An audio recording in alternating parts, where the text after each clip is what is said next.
Hey everybody, happy Sunday. I'm sorry I didn't get enough announcements out today. Hang on one second. Hey everybody, happy Sunday. I'm sorry I didn't get a lot of announcements out today. I haven't been feeling well all day, and I didn't even know if I was going to be up to doing this today. But I just decided within the last 20 minutes to do this, so I got as many announcements out as I could as far as Facebook goes. And sorry if you're on the mailing list. The normal mailing list for the shows, you didn't get one. It's because I didn't put one out today. Anyway, welcome. And we're going to be reading again from Maren Muter's The Book of Buried Letters. We're towards the end of the book where she's gone through as an adult and found a lot of her letters, and she has them listed in this book. For those of you on TikTok, welcome. I appreciate you coming. My name is Charlotte. I'm going to be your host for the next hour. I'm also the owner of the California Haunts Paranormal Investigation Team, based out of, it's really hot here, based out of Sacramento, California. We are 45 strong up and down the state, and that means if you think you have a paranormal need, we can get to you. It might take us a while, but we can get to you. California is a big state. Anyway, if you're watching from Facebook today and you like what you see in here, please be sure to hit that follow button and leave me a happy face, thumbs up, hearts, whatever. Because what that does is it moves us up and down and up higher in that FYP and gets us distributed out to more people. Same thing with YouTube. Happy face, smile, subscribe, because we're always looking for followers. And if you're new and you're watching and you happen to come across me, if you're watching from TikTok, please hit that follow button. We do this every Sunday. This is the California Haunts Paranormal Investigation Team radio show. We broadcast Sunday through Friday, but on Sundays we read from a paranormal themed or fantasy book. That way it kind of gets people relaxed. They can have dinner, sit back, and listen to someone reading to them. Kind of starts the week out good, right, for everybody. So that's what we do every Sunday. I do have a goal of 50 lollipops, so if you don't have to, but if you think you like the show and stuff and like me, please, you can donate if you want. There's no requirement. The only thing I ask over on TikTok is I am looking for likes because I'm trying to build myself up on the FYP on TikTok. So if you could tap that screen for me, I'd really appreciate it. The more likes, the merrier. I'd really appreciate it if you do that for me. Even double tap the screen. Okay, so we're continuing today with Maren Muter's Book of Buried Letters, and like I said, we're towards the end of the book. We've gone through the main meat and potatoes of the story, but she's gone back as an adult, and she's found these things that she's buried. That's where you get the buried letter things. And so it's a selection of her thoughts growing up and poems that she's written. Okay? And if we finish this, what I'm going to do is there's a book that's a follow-up on this, and it has to do with past lives. So I'm going to go ahead and call that up after we get done with this. Depends what time we end. It's going to be for about an hour. And we'll continue with that book. But I think you guys will find it interesting. I learned a lot about my good friend. I've known Maren for a few years now. And just by reading this book, I learned so much about her. I want to welcome everybody over on TikTok, Facebook, everywhere. We are broadcasting on TikTok. We're broadcasting on Facebook. We're broadcasting on Twitch. And we're broadcasting on YouTube today. We're live. And if you do have a paranormal need, and I forgot to say this earlier, you can find us on Facebook under California Haunts. You can find us, don't you hate it when your collar doesn't flip right? You can find us on Twitch under Cal Haunts. You can find us on TikTok under California Haunts. You can find us on YouTube under California Haunts Radio or California Haunts. Or you can find us under Instagram under, I think, Ghosty Gal, and that's all lowercase. I think I got everybody, right? Also, for you guys over on TikTok, if you're interested in hearing the regular show, like I said, Sunday through Friday, we have different guests. Sundays are our day to read from a book.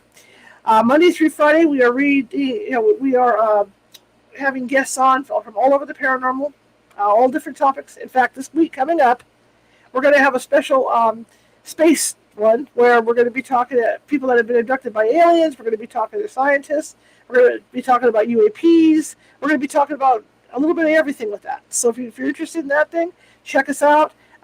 Monday through Friday this week, that's what we're going to be talking about on the show. Okay, so that being said, let's get this going. Let me have a little drink. It's not so much hot right now because I'm in California. It's the humidity right now. Stuff we're not used to over here in California. And it's hot. It's just sticky hot. Okay, So I am going to be reading today, but again, you guys, if you like what you see, please tap that screen.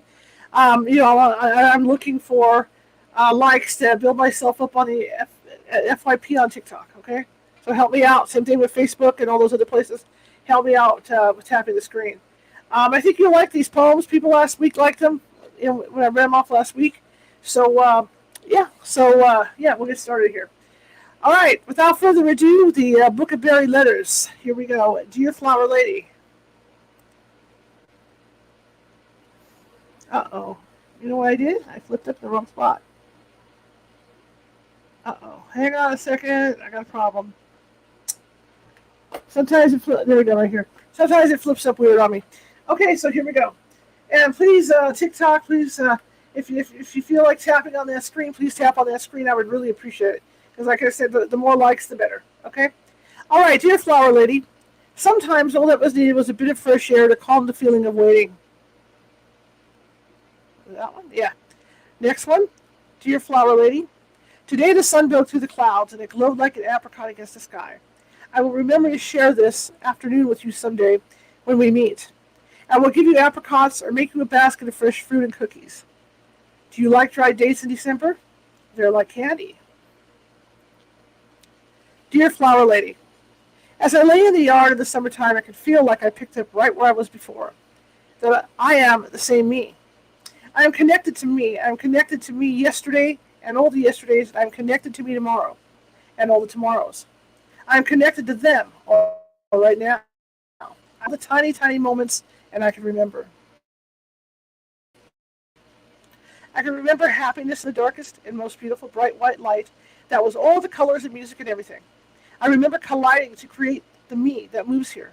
It was soft and warm. It thumped with the heart and jiggled with a smile. I remember the hum that purred with the breath. I remember because I'm still there.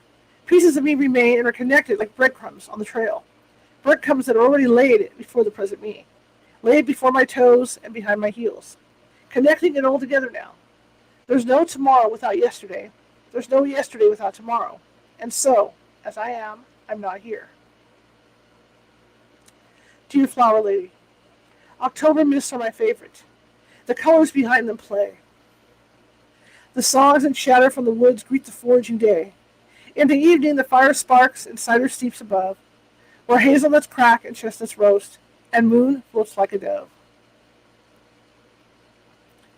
Dear Flower Lady, it's the raven that calls my name, that shifts my spirit to fly, that teaches me its songs. It's the raven I call Turkum, who shares its eyes for me to see.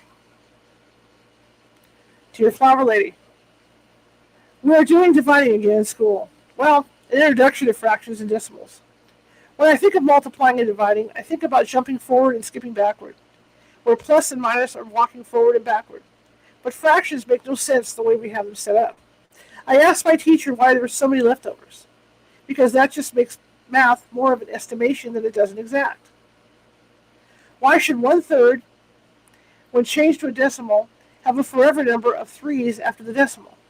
But when we are learning to tell time, and 1/3 of a clock is a clean 20. Maybe the math we're doing is hard is because we aren't using the circle. And if we make the circle like an orb, then the math would be even more clean. But probably I'm just finding a way to get out of doing my work, thinking about this. That's all for today. P.S. I miss you. Dear Flower Lady, lava spewed in the east as a voice reminded them of the haunting beast. Death's long hand, it finds us all. So enjoy your life before you fall. Dear Flower Lady, the grass and ground absorb me. It is where everything just fell. It is where I bend right in. I spread to the trees. I dine with the bees, and I catch the wind before me. From there the current catches me, to the clouds and space above, to where the universe opens and the feeling is only love, floating. Dear Flower Lady, the notes on thoughts of the DNA's DNA. Do you like my pen? The tip is tiny so I can write neater. Today I lay in the clover, the bees buzzed around, and tiny moths skipped around all beside me. I looked at their tiny wings and the petals of the clovers, and I also picked a bunch of clover. After the bees got their honey, to suck on them. I love that flavor. I love that flavor of the secret that is hidden in plain sight. That was what made me think of the Nova show. My dad was watching on DNA. DNA is a string of cells that make us who we are. They're tiny, but scientists are exploring them. But there is something more powerful than that DNA. It's the DNA inside further. The structure of it makes sense. Like the universes that are made up of a fabric. The cell has a power plant that feeds it. So it would be the mitochondria's recipe. So if this is the case, then maybe it's not just the recipe for physical characteristics that the Nova program spoke about once, that we could program and we want our kids to look like. But maybe it's kind of like food of sorts for the cells and are what cause cancer or transforms things like cancer, which is a disease that is talked about in Brian's song. I wonder why he sat in such hot water to feel better. When I was imagining the cancer cells last night, I think that is where the transfer is that it spreads it. In the silk fibers of the moths, that is food to the larger DNA. My hand, holder of the future, full of hopes and dreams, scarred with defeat, decorated with success, warm and soft, it holds my life. Dear Flower Lady, when you lay in bed, plug your ears and hum. Hum and feel the waves. They spread everywhere and nowhere. Take long, big breaths so you can hum for a long breath. You can hum high and you can hum low. You can find the hum that makes you disappear like a warm hug's glow. Dear Flower Lady, the sun set against the misty sky, shattering the light before my eye. To witness silence, the beauty break. It is almost all one can take. Directed to the connection zone, we stand in awe. We're not alone. Maren. Dear Flower Lady, today we're talking about control. From my observations with those around me, I find control or a lack of control to be quite limiting and offers a direct effect to those around them. Rituals and patterns, typically, you can find creatures of habit or those who lack control. Because when they have the same schedules and the same routines, it helps create a sense of control. Ultimately, in our lives, we have no control over what happens to us. And we all end up in the same place in the end, no matter what we have achieved or accomplished. When a person becomes more rigid, they become more dominating and control more and more. When they cling to this control, their lives actually become more chaotic, as they keep grabbing at things outside their own. This shows them over and over they have no control, and they become angry, in their words or physical actions. They never settle down. They also revert to patterning, focusing on goals and mile markers. When they don't get their way, their actions seem patient, but the loss of control steams inside until they snap. The closet is my escape away from the control outbursts. It comes to a point that no matter how much an apology someone gives, it no longer counts because the words are just air. Gaining control, true control, is to know there is nothing to control. There's nothing to grasp. So you don't have to let go of anything because you're already there, inside the hum. Just let it drape and drip over your heart and soul. Dear Flower Lady, there is a difference in love, a calm union, one like the flowers in autumn leaves. The winter's hibernation with a hope and tenderness prepared for life's harsh cycle once more. Love isn't a flash, it's a mysterious depth. Dear Flower Lady, cancer has been on my mind. I don't really know what it is exactly, but when I read the book Brian's song, it gave me a name to what I saw. My sister likes back rubs. She's almost 6 years older than me and pays me a quarter to give back rubs. I like it because it is quiet and peaceful. She lets me listen to John Denver in her room, sometimes too, or look at her little dolls. A few weeks ago, I was giving her a back rub by the fire in the family room when my dad was watching Sunday Morning with Charles Kuralt. It was different, though. When I gave her a back rub, I'd like to imagine the energy of blood flowing into my hands like a magnet. And when they move, her muscles and blood follow and move like a warm, soft ocean of clouds. But this day was different. She felt different. There was a tricky area that wasn't the same. It had a slightly different energy. It was a cell persona. So I kept returning to the spot, and she got frustrated with me a little. Maren, finish the back rub. So I did, but not very happily because my mind was stuck trying to figure out what was wrong. And it wasn't the tight muscle, it was a different energy. Then it came to me a few days ago. She has cancer. She was in the shower when I told her, and she told me she was never going to talk to me again for saying something like that. I told her because I didn't want her to die. I would rather have it so she doesn't. She doesn't believe me, and neither does my mom, that she has it. But I told them it's the only recipe part of the cells, and it hasn't fed them yet. They think I'm crazier than they thought I already was. I hope I'm wrong. Dear Flower Lady, without eyes to find ourselves, we would just be. We would just be. We would be natural and blend into the hum. We would just be. But it's hard not to go look at what others see when they say things. I like my life without the mirror better. I like just being. It is too hard to be what is supposed to be in the mirror. Love, Maren. Dear Flower Lady, I overheard one of the popular girls talk about her new pair of blue jeans. They all seemed so taken in by them, I got the nerve to walk up to her and ask her what kind of pants she had, and she looked at me and said, "Duh, guess." How am I supposed to know what kind they are if I have to guess? Then last week I was at the shopping mall with my mom to get a birthday gift and walked by a store that had Guess blue jeans. I felt so silly. That's all for today, Maren. A pencil without eraser still writes. Dear Flower Lady, to exercise obsessively in the pool or gym is dangerous. It is disconnecting from nature. Be outside, run with naked feet and the breath of the trees. Be with the earth and drink the bird's song. Dear Flower Lady, I thought of an observation. It seems to me that to always look at the positive side of things is almost as bad as looking at the negative. The things, whatever they are not solid enough. They're two-sided. They're not two-sided. They hold on always being sunny, or an Oscar the Grouch serves no purpose for anything good. It is destructive to the person themselves and to those around them. It is important to allow the thoughts and feeling to move through you. Your body is not solid at the molecular state and doesn't hold on to these things. It is our ego that does. Always looking for the bright side or the negative side discounts the whole. It minimizes your feelings and those feelings around you. So the feeling of wholesomeness, of wholeness within the hum is pushed aside. What do you think? Dear Flower Lady, no one ever promises you a rose garden. That's what the saying on my dad's wall says. When I was little, we flew kites.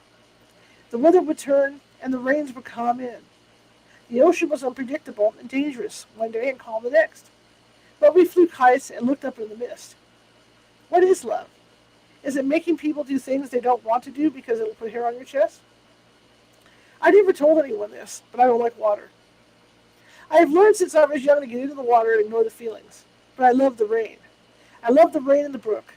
The water is happy. Watching the ocean, the water is happy. Even when it's rough and wild. But a swimming pool isn't. The water in the sinking bathtub isn't free. Is water alive? When it is trapped in the pool, does it get depressed? Like Shamu. It's like going to swim practice. The water, who is filled with chlorine and burns your eyes, who is sad because it is stuck in the pool.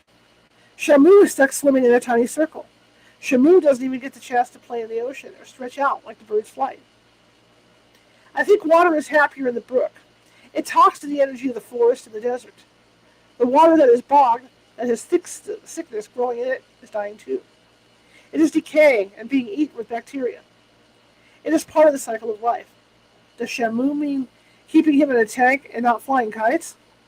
Feeding him fish when he does what you want? Does Shamu feel loved? Does Shamu think that that's what love is? That love is going to swim practice. Oh, that love is going to swim practice and swimming painfully back and forth for hours for no real point?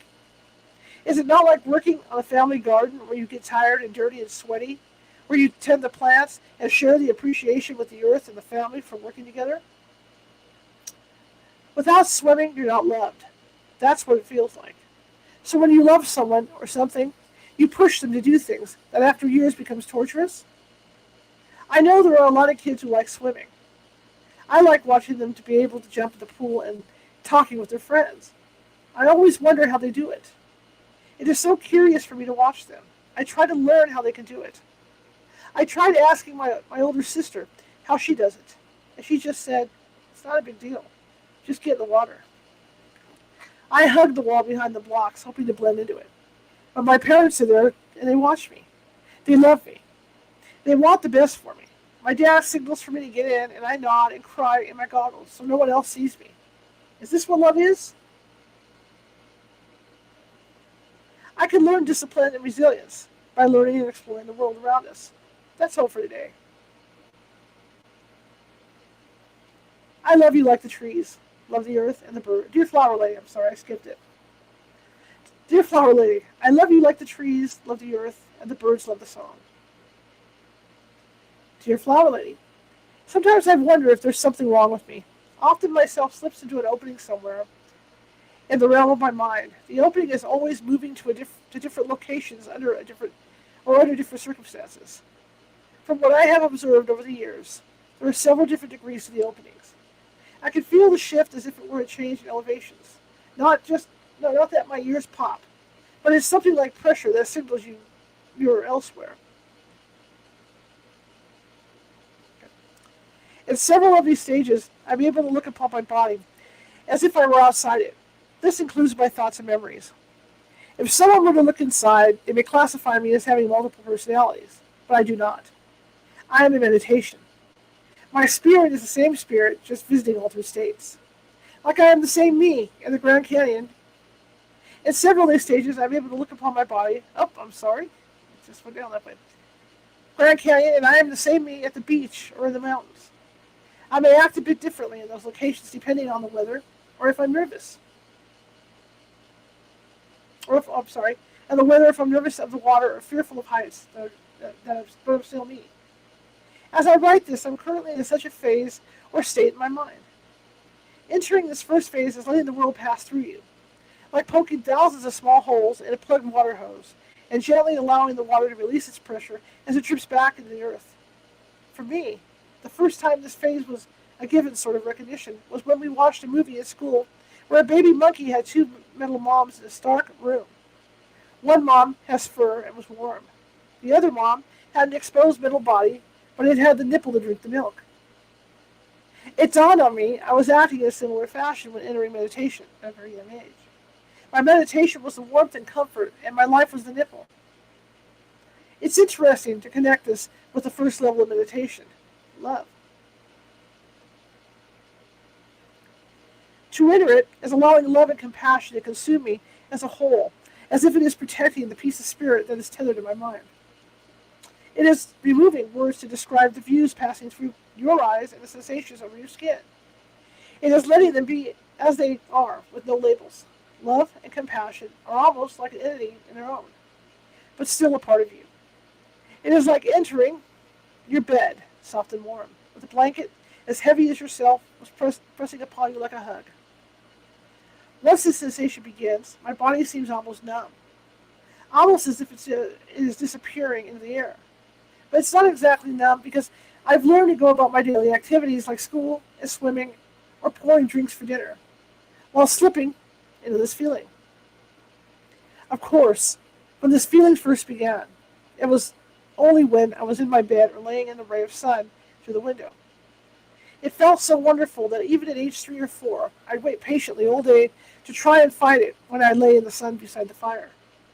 I enjoyed the feeling so much I began practicing recreating it on my own and learned to keep it with me. This was the first step into a living meditation. It wasn't anything extravagant or counting stairs or soft music with a melodic voice guiding me. It was something very simple and natural. It's a state of being that is the depth of all the feelings. The one day I got into bed and began overthinking. What was the first word? Who chose an apple to be an apple? How far can my mind go into space? All three questions began a sort of trance, a meaningless chant. Apple, apple, apple, apple, apple, apple, apple, apple, apple, apple, apple, apple, apple, apple, and so on. The sound vibration began to ebb and flow like a tide pulling in the sunset, darkening into black, sinking into the abyss of space, dotting the stars, and venturing out, out into the farthest space. Farther and farther. My spirit and the increasing edges of the universe converged. I was space, space was me. My heart slowed to almost stop. It was almost to the point of no return. I was getting stuck outside this body. I had to come back. I forced my hand to move, to feel the covers, and I returned. I knew my physical body didn't go anywhere, but I also knew I had. But how was that possible? It was a few months before I tried it again. I was almost afraid of it. Almost afraid I wouldn't make it back. But I went. This time, moving my thoughts slower. I stared into my eyes to find the surface of the moon. If you lean into the mirror and really look into your eyes for a while, strange things happen. The rest of the room melts away, and so does your face. Excuse my allergies. They kind of pulse, from big to blurry, to small, and tight to blurry, all while your eyes stare back at you. I can change the interior of my eyes by changing my central emotion within my heart, my spirit, without changing facial expression. I did this for what seemed like an hour. Without changing facial expression, my body had dissipated into the hum, along with all the surroundings. I could change what was happening behind my eyes. Okay, I got sidetracked. Well, I actually fell asleep while writing this.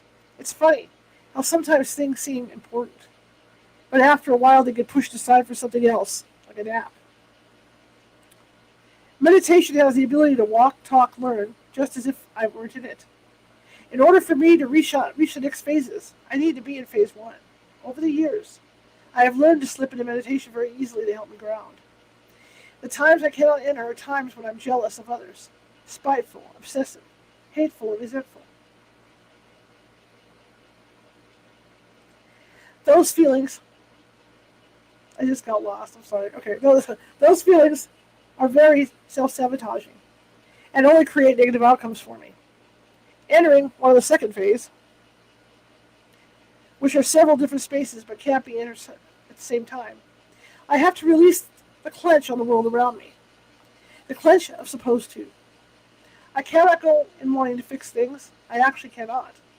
I cannot fix how other people think. I cannot fix or control what is actually going on around me. Because when I try to control these things, it's actually just trying to control my mind.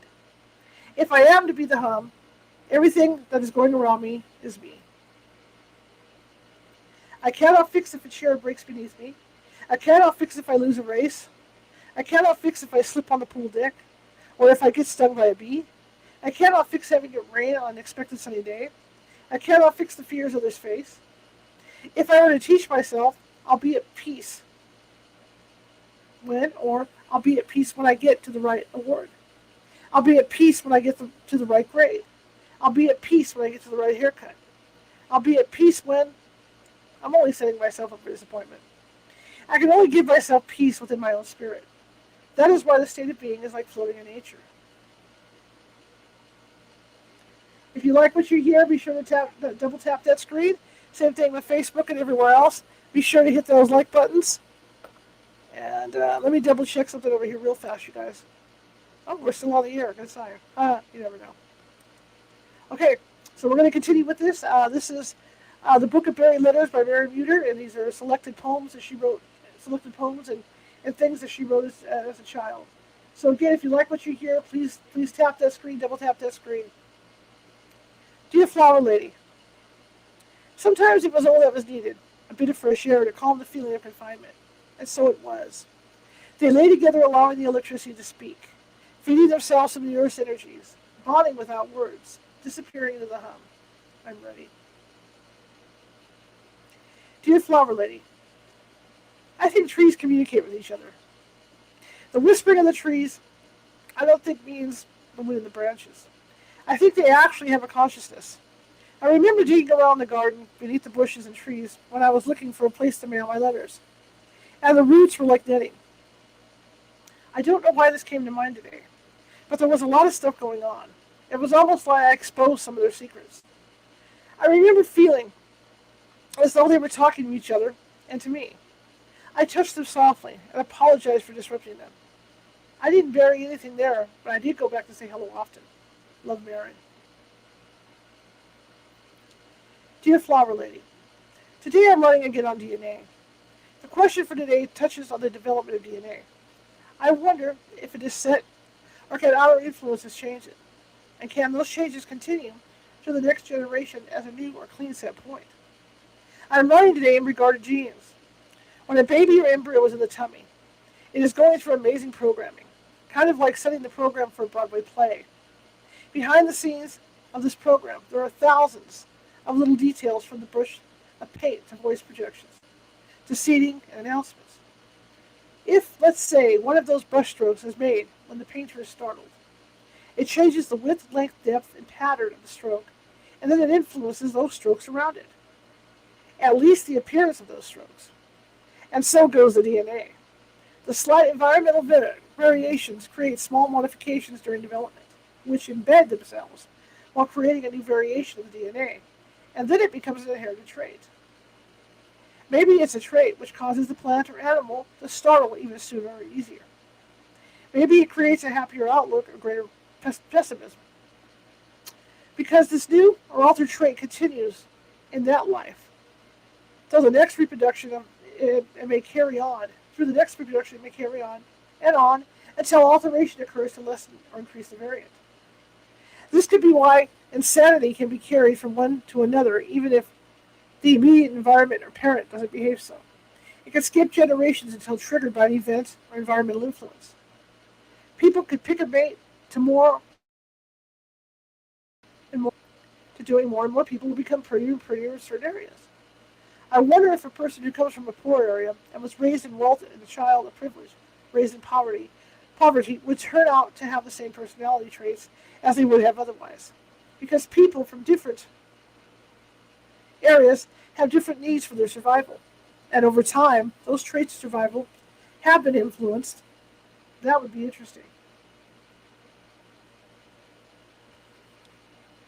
Dear Flower Lady, a fresh breeze touched the leaves above, pushing away the dark negativity. Sun broke through, exposing life below, awakening the breath. Cautiously a smile grew within, protected by the living leather of flesh. Circling songs invited sanguinity, lifting it. The girl in the heart came out. Feeling life, planting wildflowers, baking bread, sensing home. Come. A low rumble moved in the distance, sneaking forward at great speed. Nitrogen effect, the frozen heart. Life shattered, evaporating dust. The chest left empty. Dear Flower Lady, it is not a closet when the door shuts. It is home to wondrous creatures. When the door closes, its walls dissipate. All around me, mountains and forests, sandy beaches and oceans and deserts. The sky comforts my mood. It rains when I cry, and it's beautiful today.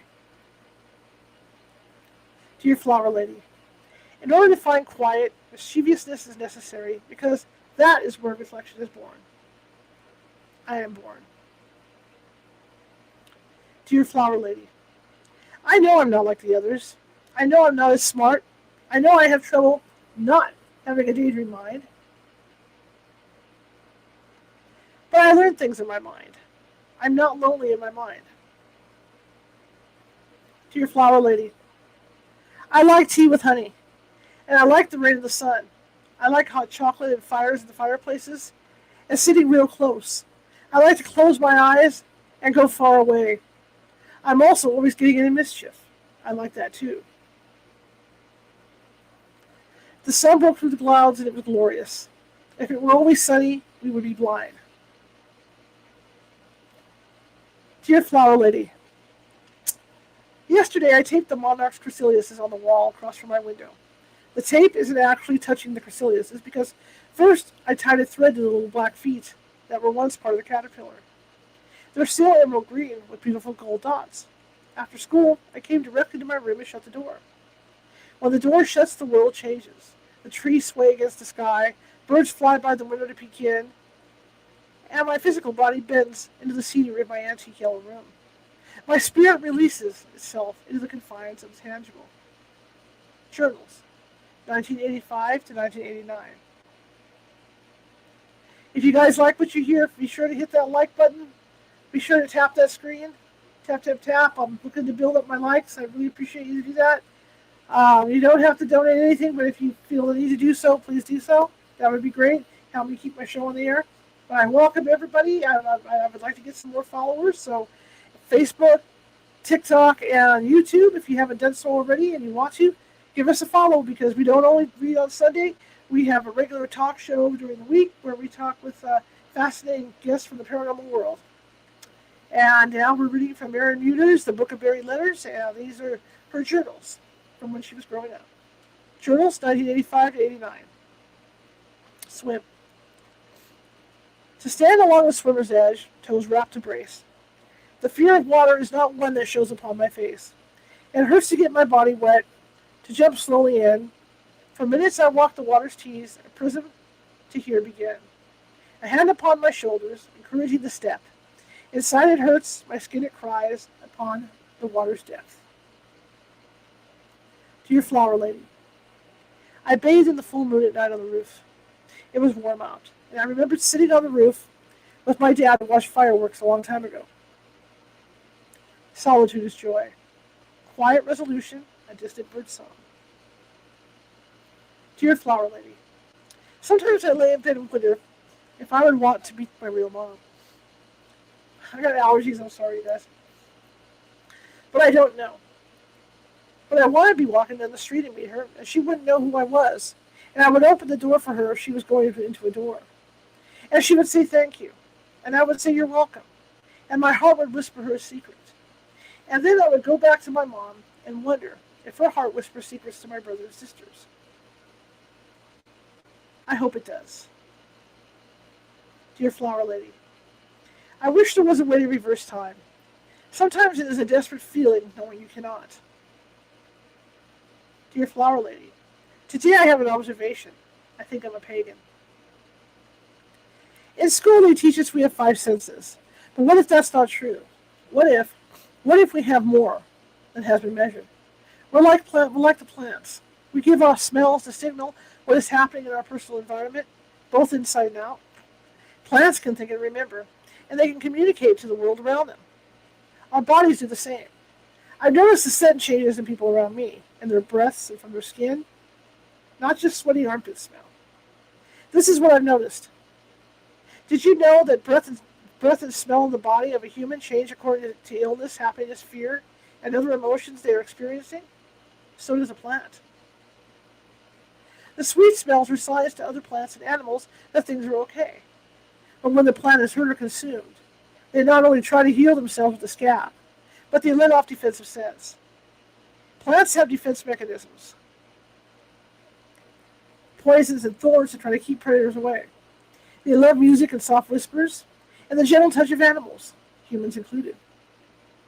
If we learn to listen through our bodies as a whole, not just our ears, we will find life. The secrets, the whispers, the communication between plant and animal. Dear God, I don't know what you are, or if you are out there. I know you are a person, and there isn't a place with streets lined with gold. A real God wouldn't make that. He wouldn't make stupid promises to some parts of the world while ignoring others. But people need to feel connected. Sometimes they use you to feel less guilty. I believe you're probably a part of all of us. The energy that binds the elements, weaving us together. I know you want the answer to prayers, although I have prayed to you to help me not have nightmares. Do you know what I get in return? I get to explore, to travel the universe. I get to see inside the eyes around me. I put myself in their shoes. I try to learn what makes their feelings, choices, and actions. You know what I've learned? You're part of it all, because you are the connector. We are all connected. If I hit someone, it makes them hurt and feel bad. Then their feelings affect the next person, and so on. So the actions of fear actually be based. Okay, I'm sorry. So the actions of fear could actually be based from 1,000 people away. But we can also plant seeds of gentleness and send them out to possibly affect 1,000 people away. Good luck to you out there. Dear flower lady, there was life. Simple and beautiful. The spring awoke with gentle song. For a moment she stood, the daffodils dispelling the surrounding rose world, and for a moment her heart found peace. Dear flower lady, the more swimming is jammed down my throat, the more my mind shuts off. It is 8 hours a day dedicated to working out or talking about exercise. The programmed exercise and swimming separates me from the natural world. There's no time to be outside, to be in the woods, to feel the earth hum through your feet. Dear flower lady, I would rather not talk. I was a diver before I was a swimmer. I liked diving because I was the only one in the lesson, and all the other kids were at swim practice. I didn't have to talk to them like I do now. In the locker room, they talked about swim practice, and I would just get dressed. I still do this, but my parents think there's something wrong with me. When I try to be social, they think something is wrong with them too. They think something is wrong with me then too. I just want to build forts, plant gardens, share flowers, or climb pine trees and pop sap bubbles and taste the sap and smell the breath of the tree and feel like home. One time I was in the car with my older sister, her friend, and her friend's mom. I was in the front seat. They were talking, and it sounded just like noise. I just wanted it to be quiet. We were going to pizza, so I just casually said, words I can't pronounce, you're live. Let's just, okay? S, F, and D. You guys can figure that one out, okay? The whole car got really quiet. Then the mom told me not to ever say those words again. And the car was quiet until we got to the pizza place. It worked like wonders, if I should say so myself. Dear flower lady, this is the story about when I was 5. On Thursday afternoons, when the blue pushed through the organ mist, she and I would play in my room. We were about the same age, 5. She was very quiet, not like the other kids I knew. She never left my couch. She always looked out the window or colored in her paper book with her own pencil. We never spoke with our mouth. It was like we heard each other's thoughts. When the sun began to set, she would somehow go home. She always waited for me to look down at my paper or out at the far window away from hers and sneak away. An Englishman, whose design was after his parents' manner, set on one of English countrysides, had built the house 100 years earlier. Winter began its approach to my 6th birthday, which also was its birthday. And that was the best part of the day. It being the shortest day of the year, and that the mint of the candy canes brightened the dark stars of the sky. It was a Thursday, so my friend was there. Brown, wispy curls, navy cardigan over her plaid dress, with dark tights and patent leather Mary Janes. She requested something of me this time, to find her mother, so I did. My friend wants to know where her mother is, I asked, standing next to the antique pull-out stovetop in the kitchen. What friend? My friend in the room. What friend in your room? My mother was looking at me like I'd fallen off a turnip truck. You know, my coloring friend in my room. On my couch. She kept looking at me. She always goes home when it starts to get dark. As I continued my description, my mother's face began to get pale. What did she want you to tell me? My mother sat at the kitchen table. She just wants to know where her mom is. I scratched at my white tights. Let me tell you a story. A long time ago, a family lived in this house, and there was a little girl about your age who was coming from school. My friend's image flashed as if she were right before me, hopping out of the car with skidding wheels and going into the mudroom by the garage. She'd forgotten a book in the car or something. I knew this book. I could get it. My friend was nodding excitedly. I was catching on. My mother saw my eyes acknowledging the tale as if it were happening right now. Only something happened when she ran out, my mother said. My heart sank. I watched the scene before it left my mother's lips. Why is the car backing up, I asked. I can't tell you. My friend ended up under the car, I asked while watching my friend walk away from me, through the kitchen, through the mudroom door. The trees were smaller than they were now, and they swayed in the dusk. The red paint of the big car seemed to drip from beneath the rubble seat, spilling slowly around the skinny tires. My friend never came back. It was like she heard the story and that was enough. I missed her. I wanted my friend back. I asked for her at night when the world was still, thinking the message might reach her more easily. Dear flower lady, The best way to avoid playing the violin is sitting high in a tree. Dear flower lady, I know everyone thinks I'm sneaky. Mostly I just want to be alone. Today in my sneakiness, I started writing notes and stuffing them on the shelves at the supermarket for people to find. It will be like a surprise for them. Dear flower lady, it wasn't until later in the year until the gravity hit. Was it the death of the foliage? Was it the harvest? Was it the thought of a permanent hibernation?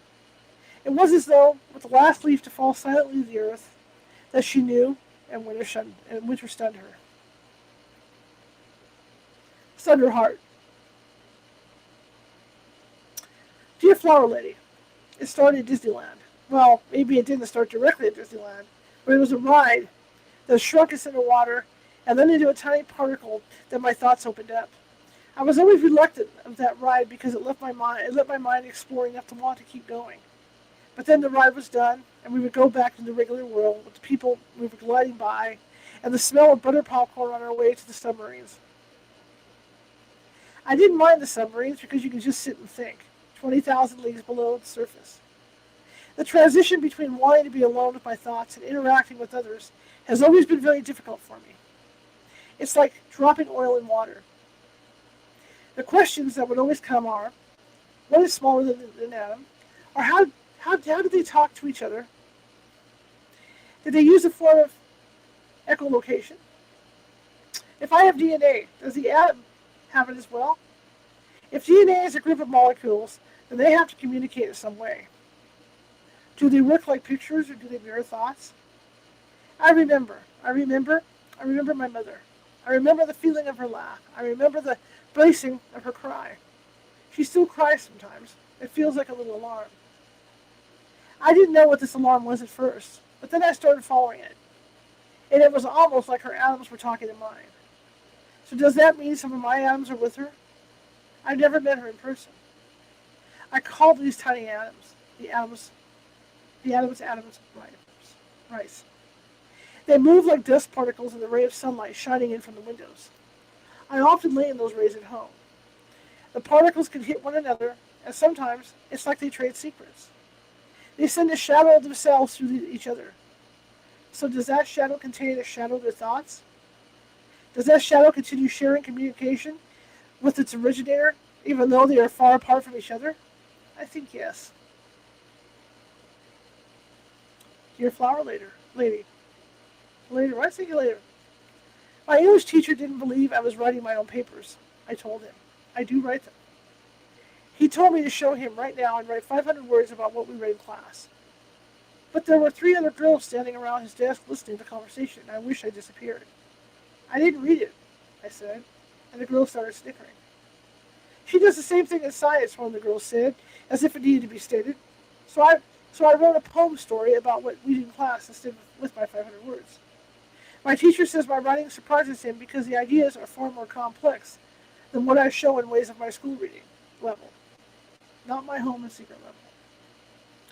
My spelling is also very phonetic, which I'm well aware of. I write one word a million times in different ways, trying to remember the rules. Just look at the word laugh.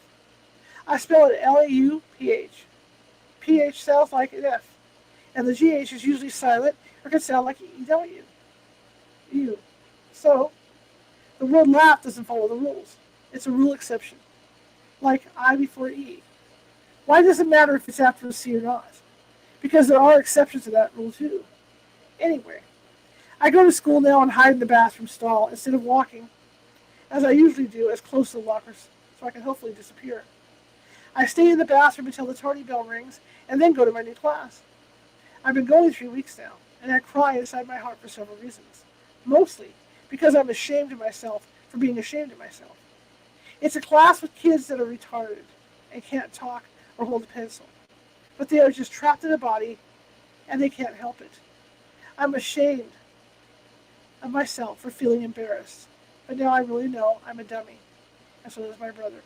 I want to make a correction there. I read through it, but we'll just say disabled, okay? Leave it as disabled. He was even teasing about the note I left in the bathroom. So what? I forgot the age in school. It sounded the same. My mom told him to be quiet. I could still hear them from my bed. When I wrote my poem for the teacher, one of the girls told me I was so full of crap my eyes are brown. When I went home, I looked into the mirror, my brown eyes, and repeated the words. Then I had to go to swim practice. Sometimes I wish I were dust. I hate swimming too, into the dust. Dear Flower Lady, I told my mom I don't want to sit next to my dad at dinner anymore. She asked me why I would say such a thing. There was a lady next to us at the supermarket today, and she had 2 different shoes and 2 different socks and a droopy rainbow sweater. I could feel her next to me, and it made me feel weird. So I asked my mom if I could wait next to the door for her, and I bought a piece of chocolate. And then I asked if we could have breakfast for dinner because I like it when she makes breakfast for dinner. She said no. So I asked her maybe someday. She said maybe someday. We went to lunch and I was getting my salad, and the lady from the supermarket came in and she sat by herself at her table. I kept looking at her. I couldn't eat my salad because I knew she was on the other side of the salad place. I even had extra beets and sunflower seeds. It was like I was not in charge of myself, and I walked to the lady's table and put my piece of chocolate by her plate and said, I just wanted you to have this, that's all. And her eyes were teary. I could eat my salad then. I love honey like the bees love the nectar. Greek, Circassian, to tear, or to strip the flesh off. Why sarcasm hurts. It is a teasing remark that someone thinks it's funny, but it actually hurts. It's a form of verbal abuse. Repeating snide, funny comments hurts. It is caustic. It is hardly funny. It kills my hearts. But I have to pretend it is funny, or the stupid person keeps going and digging. The comments are real. The comments really hurt. I'm hurting inside, and I find my own words bite with the pain I feel just to make people leave me alone. Dear Flower Lady, there are jerks in the world. People who bully. People who hurt others. There was an evil queen in Snow White. There was a wicked witch in the land of Oz. There was a Darth Vader in Star Wars. They're part of the story. Dear Flower Lady, quiet. Complexity amplifies subtle graces, eloquence. The same quiet can mean almost calculating, ignoring pain. Like preparing a recipe for pies, preserves, and bread. Timing is important, and silence can be a place of powerful healing. Because I'm trapped inside my head. If I could just communicate with what is in my head rather than words. The stuff in my head is like poetry. It amazes me, sometimes to hear it. It is full like the harvest moon, and sprouts as the sunflower seeds, absorbing me like the mist upon the shore, and the words sail away before I can share them. When I swim, I'm not racing the other kids. I'm only chasing the escape. Dear Flower Lady, here's a dream I had. Bright was the sky with a warming sun, and through the mist is when it begun. Dry grasses swayed, acting as fuel. Flint and steel were the main tool. A billow of smoke was sent up above, and soon it was cast dark like a glove. Here it was trickery, the sea and the coast. As much as it tried, they refused the hot roast. The mountains, however, invited the flame, and the winds were right there to join in the game. To them it was fun, the speed and the heat. Through the valleys they raced, the hills were a feat. Weeks added up, the miles they grew, until one day it was finally through. Ashes and dust, the wood on the ground. The trees were quite silent, barely a sound. Winter soon came, bringing the cold. The ground was still parched by the stories they told. Bare it was, and soon it was blackened. The clouds overheard, and their spouts, well, they opened. Gently at first, the plants were most grateful, their colors returned, and the hills smiled as they grew playful.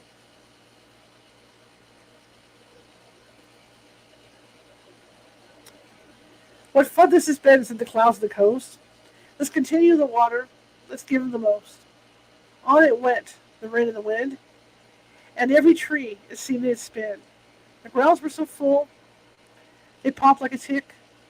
Over the roads they went heavy and thick. People were stuck. There was no way to go home. There's no way to home.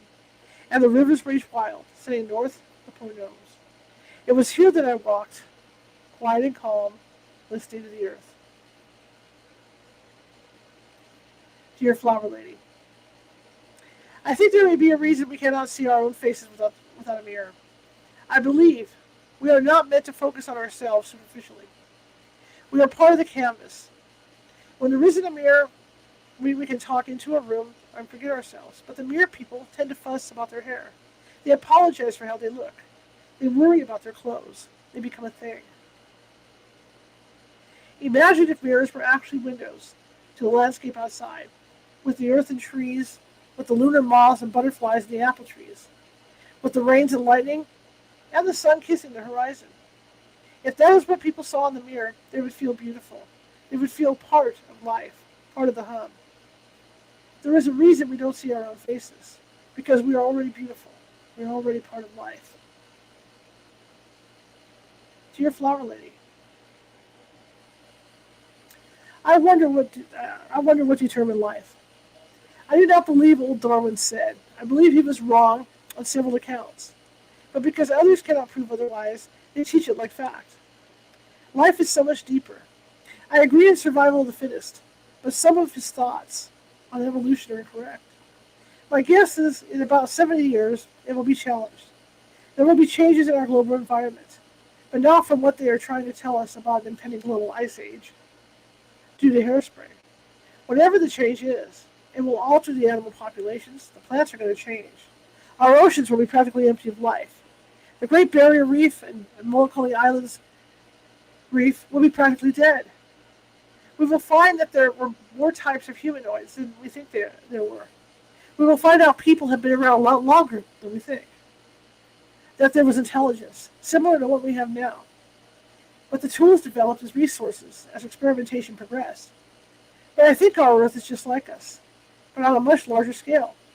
It goes through cycles. I know this is gross, but I think about a girl having her monthly. The Earth is the girl. The first few days of the month, she's okay. Then she gets a ton of energy and can concentrate really well. Then she gets to feeling sluggish and her face breaks out. Then all of a sudden, boys are looking cute to her. Then she gets small hot flashes, then cramps and chills, and then big hot flashes. And she flushes herself and wanting to go into hibernation. And she feels cold and chilly with heat waves. Then she comes out of it and it starts all over again. So, what if she was the Earth? All these changes in weather are what are supposed to happen. Monthly, seasonally, yearly, by the decade, by the century, by the millennium. I will bet my bottom dollar, if I had a dollar, that the Earth has cooled down before and that it's going to heat up. It's obviously gone. So cold, we had an ice age. And before that, it was so warm, it was extremely tropical. We find buried extinct animals. So what makes us believe our species cannot go extinct? If hairspray is killing us, and the fumes from cars are killing us, which are obviously not good for us because it can kill us, then wouldn't we be like, excuse me, then wouldn't we be like a parasite on the planet? The Earth is going to shed us, just like the girl during her monthly. The girl still lives. But the egg she had didn't. Just think of the amount of blood it takes to shed one tiny microscopic cell. That means the Earth will be shedding other plants and animals to get rid of the human, at least the human as we know it. So that means all this stuff saying we are ruining the Earth, is it right? Yes, we are ruining it. The Earth will be okay. She is just going through her cycle, and she is just going to shed the surface layer and start again. Dear Flower Lady, if I really could become a nun, I should have read the Bible. Should I have read the Bible? Should I have to go along them in order to spend time helping people? I'm truly selfish. I am a truly selfish being, and really deserve no better than the next. May my heart be humbled and my mind taught as to what love is fully. May the days, no matter how long or short, be not wasted on greed, but in the breath of my being, around my being. Should my selfish acts hurt others? May my final days on this earth be in humility? Or should those hurt by me know my meanings for all intent, or ill intent, but blinded through avoidance. My self-created mode. Dear Flower Lady, in a flash of a dream it came to me, the time is still unknown. For my arms are ripped from me, the greatest love I've known. Dear Flower Lady, depth is unchanging, as it is in constant motion, like the sea. It moves with the storms and stills with the calm, and it can be both at the same time, at the same on different shores. If we're not actually solid, that means we're more of an illusion, which means life is an illusion, and we are all connected. Dear Flower Lady, they say insanity is seen through the color blue, that the mind finds blue stimulating enough to calm itself. When I look at blue, it is one of the most complex colors. This complexity is why the color is favored. It has so many shades. One of the most famous examples of blue is through a painter called Picasso. I read he was insane because of something called schizophrenia. This condition is a broken link between thoughts, emotions, and reality. According to what was written about him, his blue period was triggered by the suicide of his friend. He was already a bit of a thinker, and this event caused a serious reaction within his already altered mind. Working with the blue spectrum, he was able to lose his pain. It was lost to the woman with folded arms who spoke through the woman whose eyes seemed blind. In those paintings, you can feel him. You can feel the pure spirit who was trapped in a body and was crushed. It is not that blue is the color of insanity, but it is the color that can distract it for a moment of peace. After all, isn't that what we all seem to be after? Peace? Dear Flower Lady, there it was, a hidden sun, a mist beneath the branches. To where the whispers of the wind masked the fairies' glances, traces marked a woodline path strolling the tune of nigh. Rests a ring of toadstools still, might magic imply. Dear Flower Lady, my poetry journal is lost. I left it under a log. I hope the person who finds it knows it was written for them, whoever they are. Dear Flower Lady, why is it that we rush to finish? We race and rush life as if it were going somewhere. But really, the only place it is going is towards our always untimely death.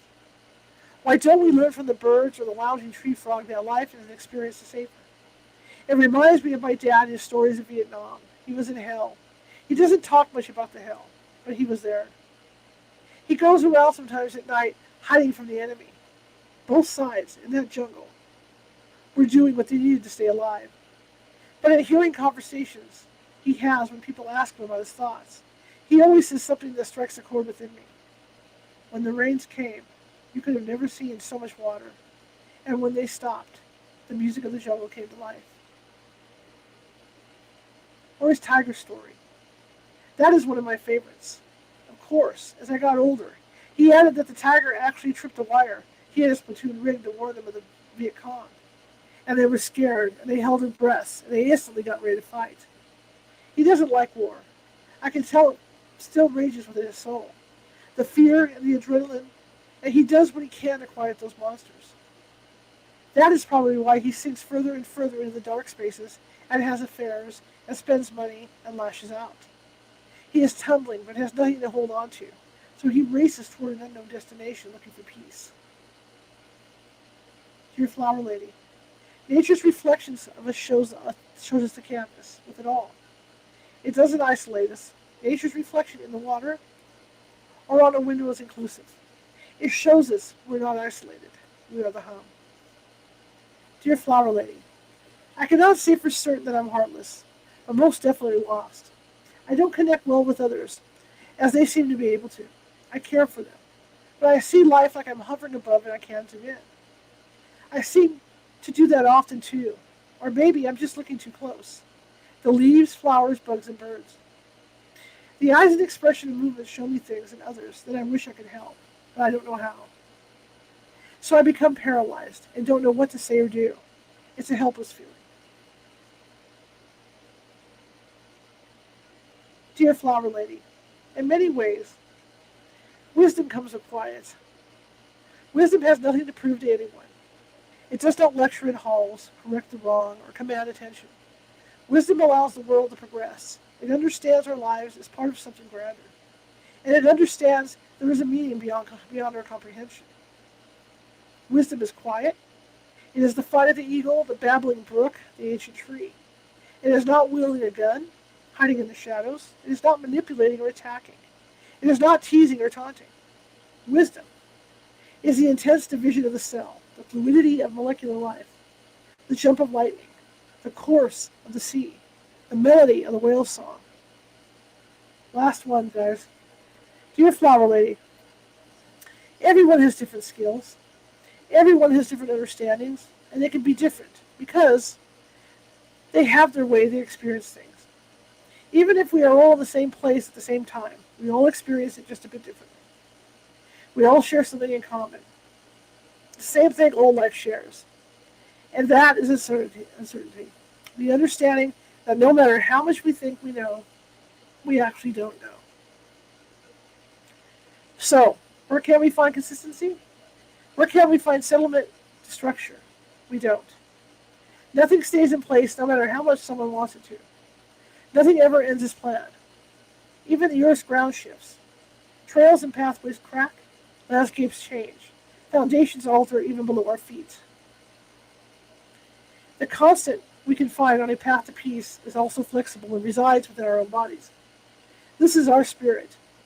Our bodies are unpredictable. They are changing every moment, altering towards its demise. And we can't stop it. No matter if we work out 1,000,000 hours a day or just be a bump on the log, it is still evolving like the seasons of the year. It's okay that we don't have consistency. It's okay that our plans change. The hard part is when we start walking on the path and expect it to be there just as we planned. Because when we start expecting it to be just so, then we get let down and frustrated. That's why, in the back of your mind, a plan B, C, and D should be ready to step forward. Then it'll be like a junction in the train tracks, and you take the detour. Sunning on the boulder. Alright guys, that's it for this weekend. We will continue next Sunday at 6 p.m. Pacific. And I hope you guys enjoy this read as much as I did.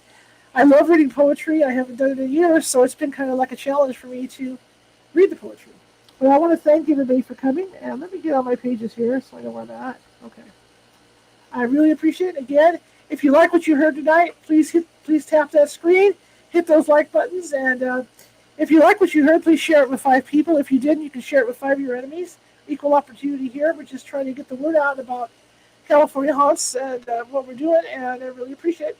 Tomorrow I will be back, but I won't be on TikTok. Tomorrow I'll be over on the YouTube site for you guys on TikTok.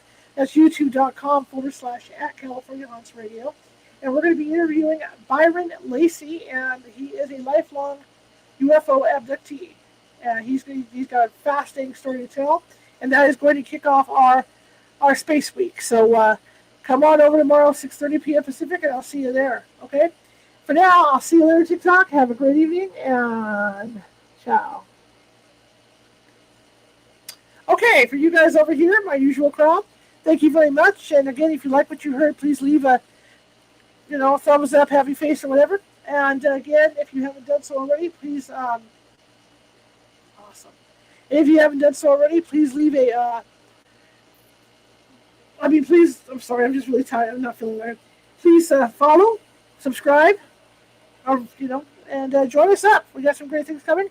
Again, tomorrow I'll be back, 6:30 p.m. Pacific, with Byron Lacey, and we're going to be talking UFO and contactees, okay? So I'll see you guys tomorrow. Have a great evening, and let me do it up here, and see ya.